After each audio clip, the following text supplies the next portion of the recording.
अस्सलाम वालेकुम। इस वीडियो में हम बिलिंग एप्लीकेशन या स्टॉक मैनेजर का रिमेनिंग पार्ट कवर करेंगे। जो हमने पहली वीडियो बनाई थी उसमें हमने डिस्कस किया था कि इसका ये डैशबोर्ड कैसे बनाना है और इसमें जो वेंडर्स हैं जिनसे हमने चीज़ें बाय करनी होती हैं उनको कैसे ऐड करना है या अपडेट करना है। ये जो हमारा नेक्स्ट पार्ट है इसके अंदर हम ये देखेंगे अगर आपने वेंडर से जो प्रोडक्ट लेनी है तो उसके लिए आपको कौन कौन सी डिटेल ऐड करनी पड़ेगी और वो किस तरह से हमें बेसिकली डैशबोर्ड शो होगा।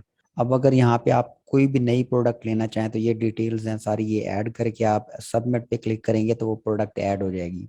लेकिन ऐसा भी तो हो सकता है कि आप एक एग्जिस्टिंग प्रोडक्ट को दोबारा बाय करने जा रहे हैं। लाइक आप बात करें, ये एक प्रोडक्ट है V15, आप इसको ऐड करना चाह रहे हैं, बाय करना चाह रहे हैं, तो आप यहाँ पे V15 लिखेंगे। जैसे ही प्रोडक्ट का नाम लिखेंगे तो अगर वो प्रोडक्ट हमने पहले बाय की हुई है तो उसकी डिटेल हमारे पास आ जाएगी। लाइक वेंडर भी आ जाएगा, कंपनी नेम भी आ जाएगा, परचेज प्राइस आ जाएगी, उसका स्टॉक आ जाएगा। तो ये हमारे लिए इजी हो जाएगा, हमें सारे बॉक्सेस फिल नहीं करने पड़ेंगे। हम जस्ट यहाँ पे प्रोडक्ट का नेम देंगे। तो अगर वो प्रोडक्ट पहले से आपने ली होगी तो जैसे ही आप यहाँ पे उसका नाम लिखेंगे उसकी सारी डिटेल आ जाएगी। लाइक डेमो के लिए हम लेते हैं, अगर हम ये V15 लिखें, जैसे ही हमने V15 लिखा तो उसकी जो सारी डिटेल है वो आ गई। और हमने जैसे ही इस टेक्स्ट बॉक्स से एग्जिट किया तो उसने बता दिया कि ये हमने लिया था बेसिकली लैपटॉप की कैटेगरी है। परचेज प्राइस भी आ गई, हमने उस पर कितना परचेज टैक्स दिया था और उसकी जो MRP है, मार्केट रिटेल प्राइस है, वो कितनी थी, डिस्काउंट कितना मिला, पूरी डिटेल जो हमने शुरू में ऐड की थी तो हमें यहाँ पे सारी मिल गई। और यहाँ पे हमें देखें इन स्टॉक में शो कर रहा है कि इस टाइम पे हमारे पास 500 यूनिट अवेलेबल हैं इस प्रोडक्ट के। अब अगर आपने ये नई दोबारा से ऐड करनी है तो यहाँ पे अगर आप बैच नंबर चेंज करना चाहें बैच नंबर चेंज कर सकते हैं। क्वांटिटी अगर आप ये 10 लेना चाहें और यहाँ पे जो परचेज प्राइस है फॉर एग्जांपल वो 2000 होगी, आप इस तरह जैसे ही करेंगे तो ये इसको सबमिट करेंगे तो ये प्रोडक्ट दोबारा ऐड हो जाएगी और जो हमारा इन स्टॉक है ये बढ़ जाएगा। अभी ये 500 हो रहा है, लेकिन जैसे हम ये 10 यूनिट और ऐड करेंगे, 10 ये क्वांटिटी बाय की और 10 फ्री मिली तो 20 यूनिट और ऐड होंगे तो ये 520 यूनिट हो जाएंगे। यहाँ पे आप ये देखें इसकी जो वैल्यू है, आपने मतलब टोटल कॉस्ट कितनी बन रही है, हमने 200 यूनिट लिए, उसको 10 से मल्टीप्लाई करें और उसका जो परचेज टैक्स है वो उसमें ऐड करें तो हमारे पास ये अमाउंट आ जाएगी।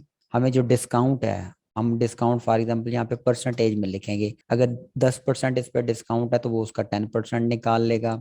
GST भी ऑटोमेटिक निकालेगा, बाकी जो वैल्यू है ये भी खुद ब खुद कैलकुलेट करेगा। तो इस तरह ये वैल्यू आ जाएगी। अगर हम क्लियर करना चाहें यहाँ से तो ये क्लियर हो जाएगा, व्यू ऑल पे क्लिक करेंगे तो सारी जो प्रोडक्ट्स हैं वो शो हो जाएंगी।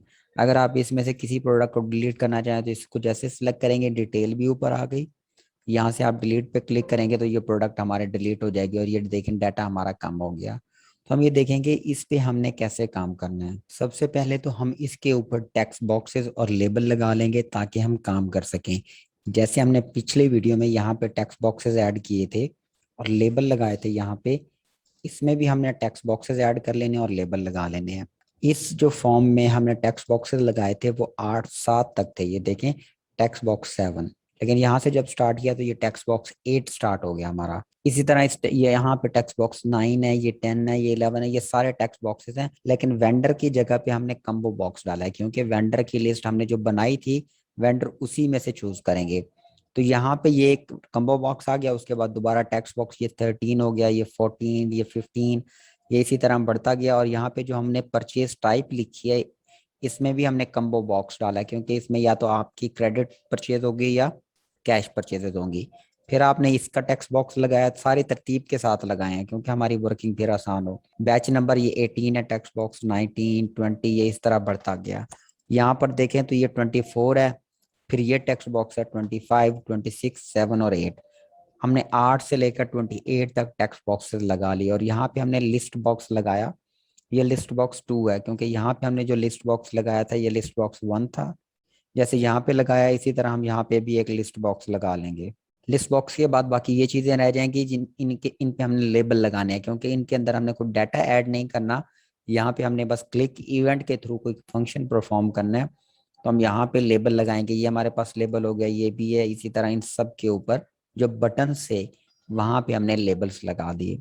तो अब हम कोडिंग स्टार्ट करेंगे। ये सारे आपने टेक्स्ट बॉक्स लगा लेने और लेबल लगा लेने हैं। नेक्स्ट हम स्टार्ट करेंगे आसान काम से मुश्किल काम की तरफ आएंगे। पहले आसान कोडिंग करेंगे फिर मुश्किल। तो यहाँ पे सबसे पहले देखें परचेज टाइप हमारे पास दो तरह की होगी, या कैश परचेज या क्रेडिट।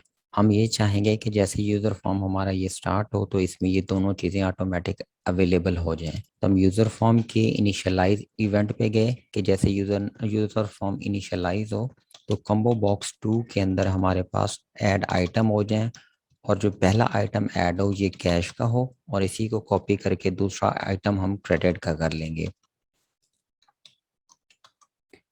अब जैसे ही इसको चलाएंगे तो हमारे पास ये दोनों ऑप्शंस अवेलेबल होंगी। यहाँ पे देखें कैश की और क्रेडिट की। अब यहाँ पे हमारे पास वेंडर के लिए जो लिस्ट है, हमारे पास कम्बो बॉक्स है ये खाली है, तो हम इसके लिए एक नेम रेंज क्रिएट करेंगे। पिछली वीडियो में हमने डिस्कस किया था नेम रेंज कैसे क्रिएट करनी है।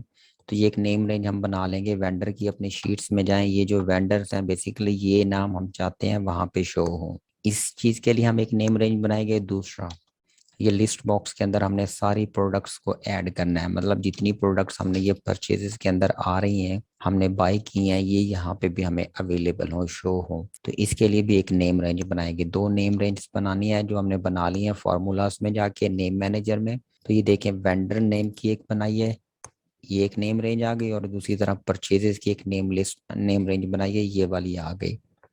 तो इनको हम यूटिलाइज करेंगे उनके अंदर जाके फॉर्म के अंदर।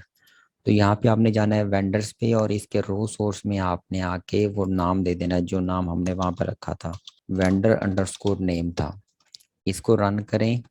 आप ये देखेंगे तो आपको ये वो सारे जो वेंडर हैं वो यहाँ पे शो हो जाएंगे। नेक्स्ट जो हमारा काम है वो हम इस लिस्ट बॉक्स 2 के अंदर परचेज का डाटा लेके आएंगे कि यूजर फॉर्म जैसे स्टार्ट हो तो परचेज इस वाले बॉक्स में सारी जो प्रोडक्ट परचेज किए हैं वो शो हो जाएं।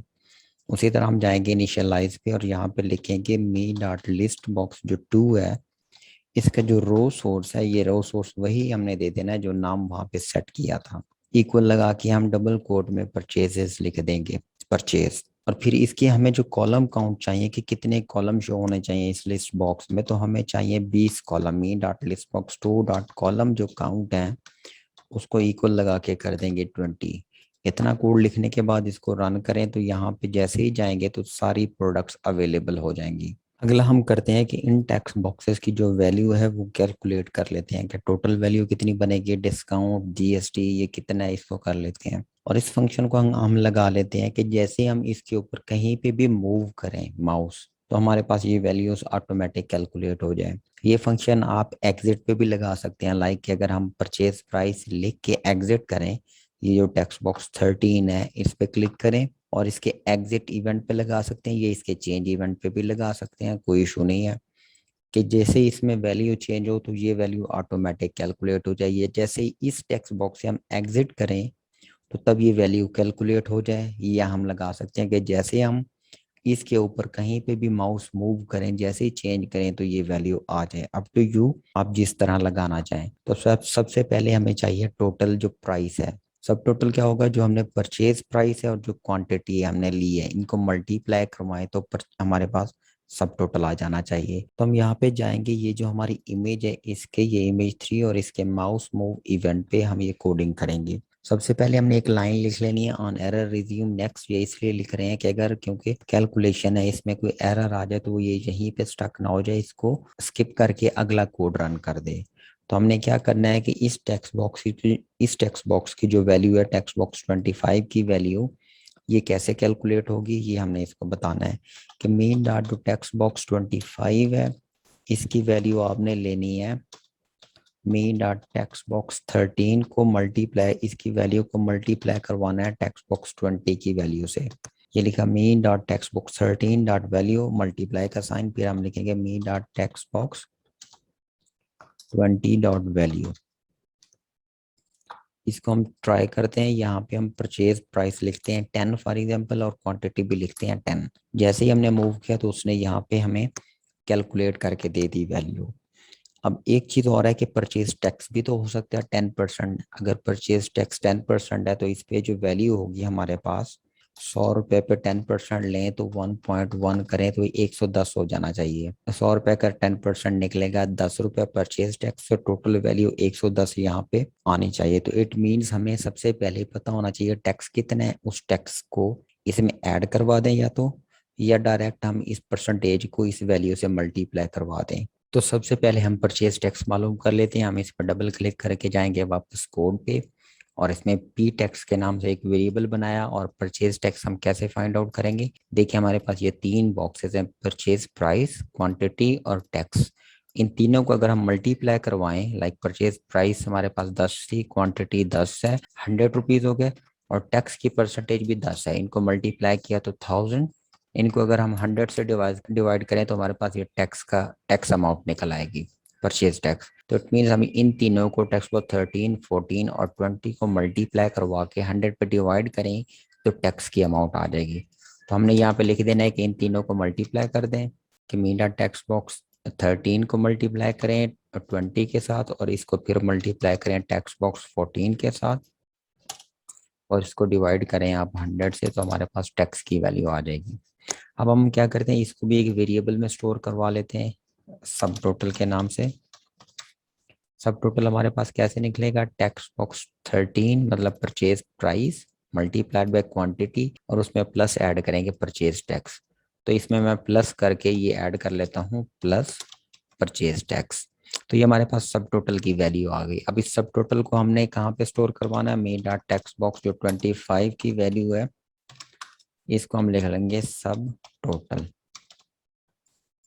इसको अगर हम रन करके देखें, 10 हमारे पास परचेज प्राइस, 10 टैक्स और 10 क्वांटिटी, तो यहाँ पे ये देखें सब टोटल में 110 आ गया। तो यहाँ तक ओके है। अब हमने करना है कि आफ्टर डिस्काउंट कितना बनता है। फॉर एग्जाम्पल अगर इसमें 10% डिस्काउंट हो हमें, तो फिर आफ्टर डिस्काउंट हम क्या कितनी वैल्यू होगी। इसी तरह हम एक डिस्काउंट का भी वेरिएबल बना लेते हैं ताकि हमें पता चले डिस्काउंट कितनी है।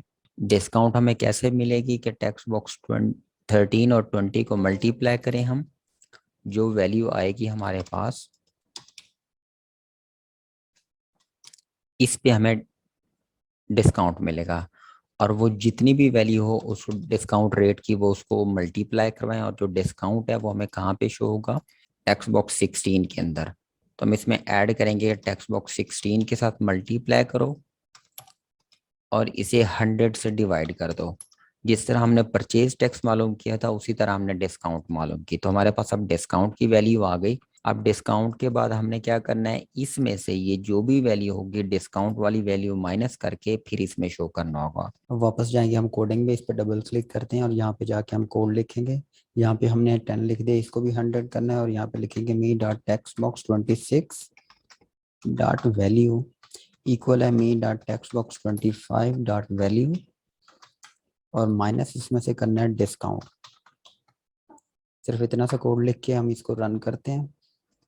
यहाँ पे परचेज प्राइस 10 है और क्वांटिटी भी 10 है, इनको मल्टीप्लाई करें तो 100, इसमें परचेज टैक्स ऐड करें तो ये 110 हो गया, और इसमें से अगर डिस्काउंट माइनस करें तो ये वापस 100 पे आ गया। अब हम इसमें फाइंड आउट करेंगे जीएसटी।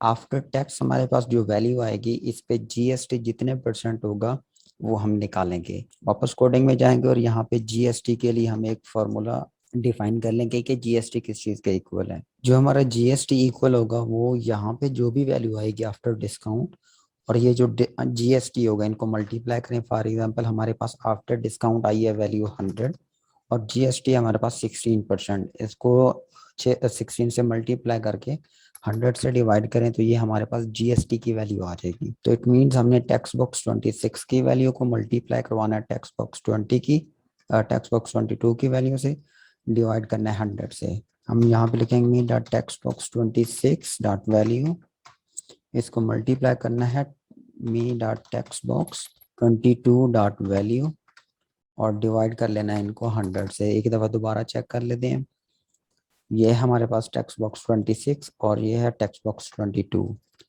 और ये ठीक लिखा है। इसको अब हम इसकी जो वैल्यू है जीएसटी की वैल्यू इसको शो कहाँ पे करना है, मी डॉट टेक्स्ट बॉक्स जो 27 है उसमें जाके हमने ये वैल्यू शो करनी है। तो लिखेंगे me dot text box 27 dot value, वो इक्वल होगी किसके, जीएसटी के।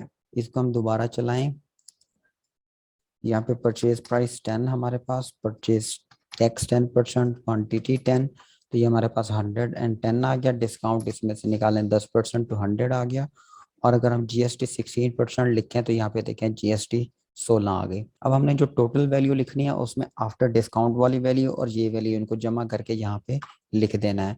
तो ये हमारे पास है टैक्स बॉक्स 26 और टैक्स बॉक्स 27, इनकी वैल्यू जमा करके यहाँ पे लिखना है। अब जमा करने के लिए हमने थोड़ी सी ट्रिक लड़ानी होगी इसमें। इधर हम लिखेंगे मी डॉट टेक्स्ट बॉक्स जो 28 है उसकी वैल्यू कहाँ से आएगी, ये इक्वल होगी me dot text box 26 dot value, और जमा करना है हमने इसमें me dot text box 27 dot value. लेकिन इसमें एक छोटा सा मसला आएगा, वो मैं आपको चला के दिखाता हूँ। यहाँ पे भी हमने 10 दिया, क्वांटिटी 10, और परचेज टैक्स 10, डिस्काउंट 10, और हमारे पास जीएसटी 16। अभी देखें इसने क्या किया, यहाँ पे आना चाहिए 116, लेकिन उसने यहाँ पे क्या कर दिया, 10,016 रुपये कर दिया। उसने किया क्या बेसिकली, इस वैल्यू में ये जो टैक्स बॉक्स 26 की वैल्यू थी, इसके साथ टैक्स बॉक्स 27 की वैल्यू लिख दिया, जो कि इसने नहीं लिखना था। उसने क्या किया,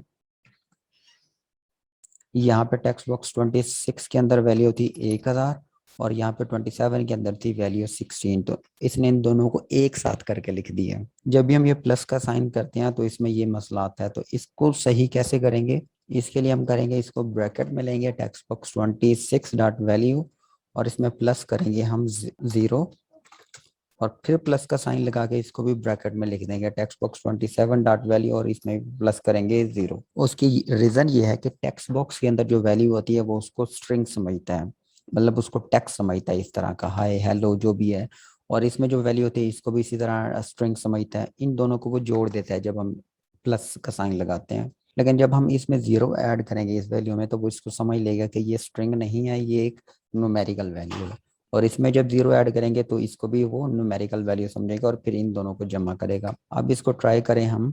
जैसे ही हम इसको रन करके यहाँ पे वैल्यूज लिखते हैं, 10 हमने यहाँ पे लिखी, ये भी 10, क्वांटिटी भी 10, और जीएसटी हमारे पास 16%, यहाँ पे डिस्काउंट 10% करेंगे। अब ये देखें इसने इन दोनों को जमा करके लिख दिया, 100 और 16 को 116।